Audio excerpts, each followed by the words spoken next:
All right, guys. So in case you haven't seen this video has been around for a little bit now. It's gone around on social media. I watched this like a month and a half ago, something like that. Decided I wanted to do a video breakdown analysis on this. So there's a lot going on in this video. I don't have a lot of context or backstory as to what's happening, but where the video starts is you basically have this bigger guy with a black t-shirt, bald head, that's in the face of this kid with a yellow jacket and beanie. I don't know what they're arguing about, but at this point where it's gotten, it looks like the guy in the black t-shirt, the bigger guy, is just done with the BS or whatever's happening, and he's about to throw hands. By the time he does throw hands on this kid is already kind of ready to do what he's about to do, which in this video is really him getting pushed, using that opportunity for that space that's been created from that push to now go for his gun.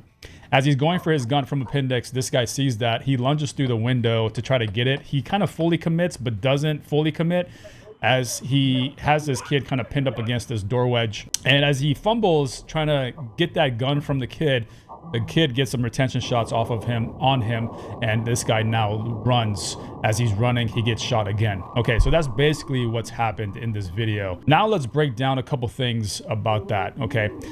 First of all, again, because we don't have a lot of context and backstory, let's just go straight to this verbal conflict. This is what a verbal conflict may look like, right? Where it's two people in their faces and a lot of yelling going on, and it's just escalating until the first person gets physical, throws that punch, or in this case, shoves or whatever. When we talk about verbal conflict, I bring this up all the time about verbal de-escalation. How do you de-escalate when there's a verbal conflict? Why should you de-escalate when there's a verbal conflict? Do you have control of the other person? Not necessarily, but you do have control of what you say and what you do.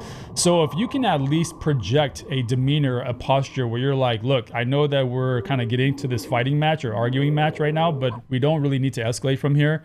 Let's in fact de-escalate. I'm going to use my voice, my tone, my posture, my demeanor to kind of show you, so that hopefully you take the lead on that, and now we can both kind of, neutralize and verbally de-escalate.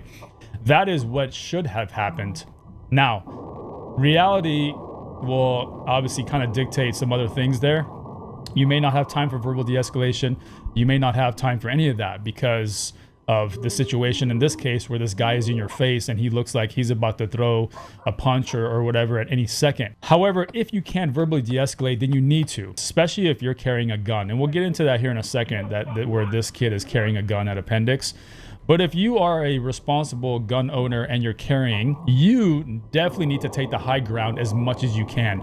You cannot sit there and take the low ground. You cannot do anything other than take the high ground, because of now we have this video footage and some audio coverage of what happened here.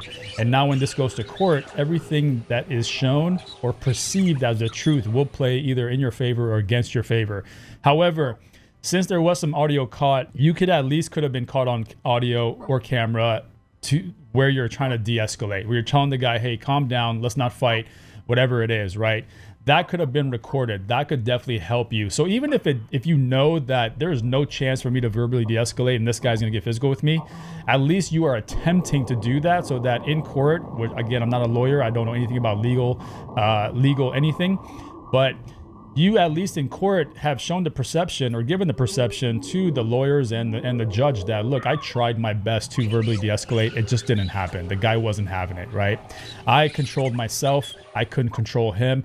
That's why when he pushed me, I had to now retaliate because I was in fear of losing my life. So verbal de-escalation covered that. That should have definitely happened, but it didn't. In fact, not only did it not happen, but this kid didn't say a word the entire time this bigger guy was talking to him.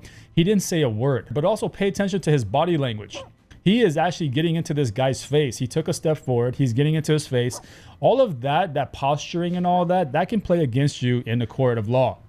So not only did you not verbally de-escalate, but you didn't say a word. To me, now that I know that you had a gun and you shot this guy, it looks like you're just waiting for the opportunity to draw your gun.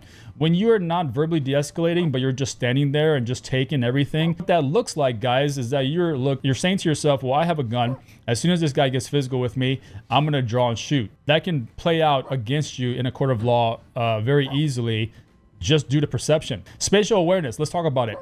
How much spatial awareness do each one of these people have? I don't think they have a lot.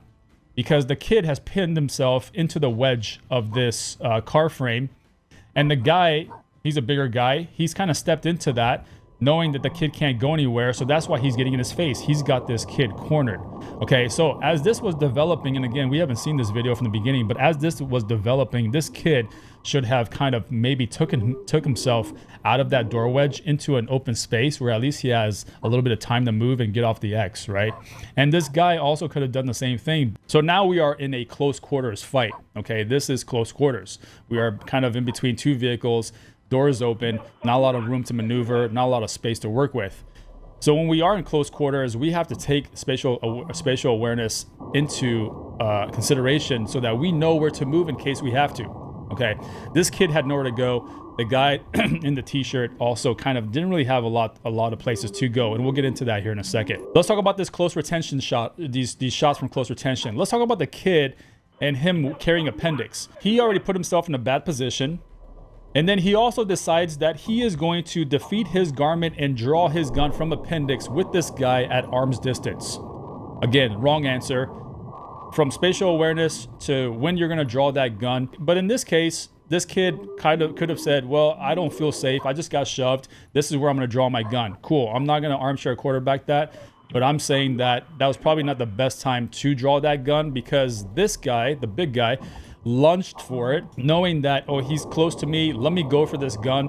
He fumbled trying to get that gun away from the kid, and the kid was able to get some retention shots on this guy, and now this guy is retreating and running for his life. There's nowhere you can run from a gun, guys. A bullet, a 9mm bullet, will travel anywhere from 900 to 1700 feet per second.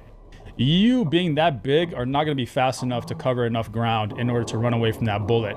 He had to just take some shots outside of the window. He didn't have to aim very much, and he still hit this guy a few times on his retreat. If you are in close quarters combat and you fail to retain that weapon and take it away from your adversary, then at that point, running out to the open is not going to do you any good. You either need to stay on top of him and continue to fight for that gun, or you need to get to a place where you can get some cover. What is the point of retreating?